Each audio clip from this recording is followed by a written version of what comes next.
What if I told you that one of the oldest stories in Hindu mythology explains grief more accurately than many modern psychology textbooks?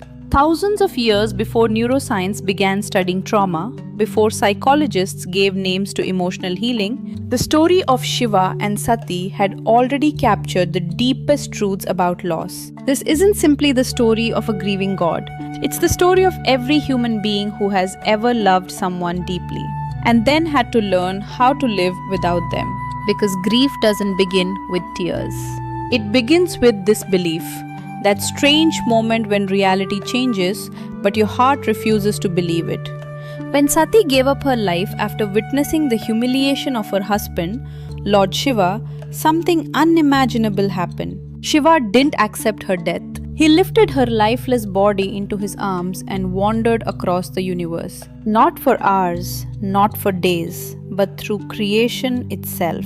Most people hear this story as an expression of divine love. But look closer.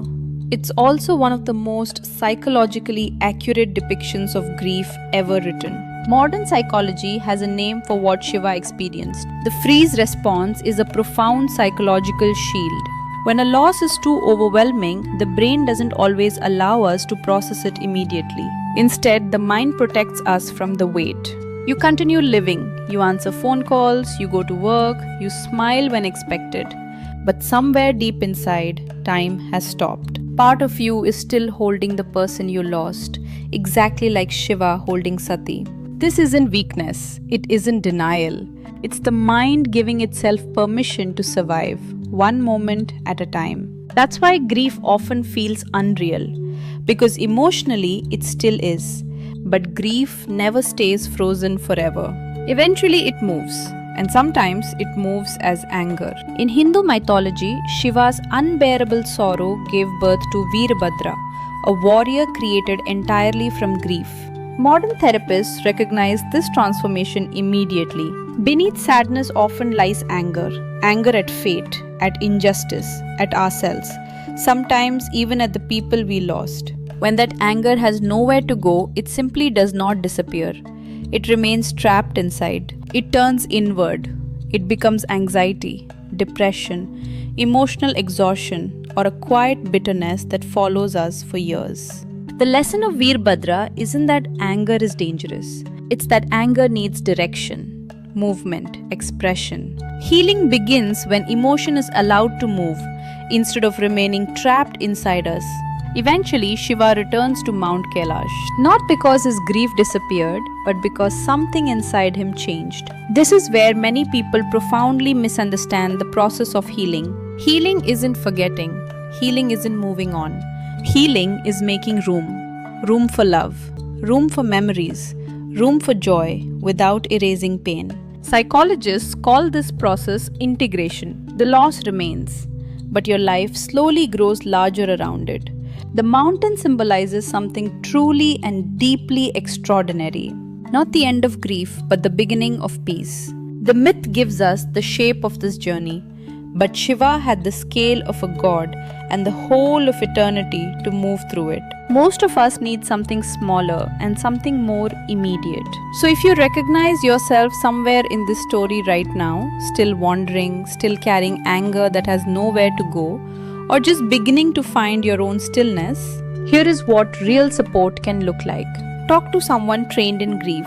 A counselor or therapist who understands loss won't rush you to move on. They'll simply walk beside you for as long as it takes. If the grief feels stuck, sometimes even after a long time, the pain doesn't seem to soften at all. If that's you, it doesn't mean you're doing something wrong. It just means it may help to have extra focused support from a professional who works specifically with grief like this. Find others who understand. There is something a room full of other grieving people can offer that nothing else can.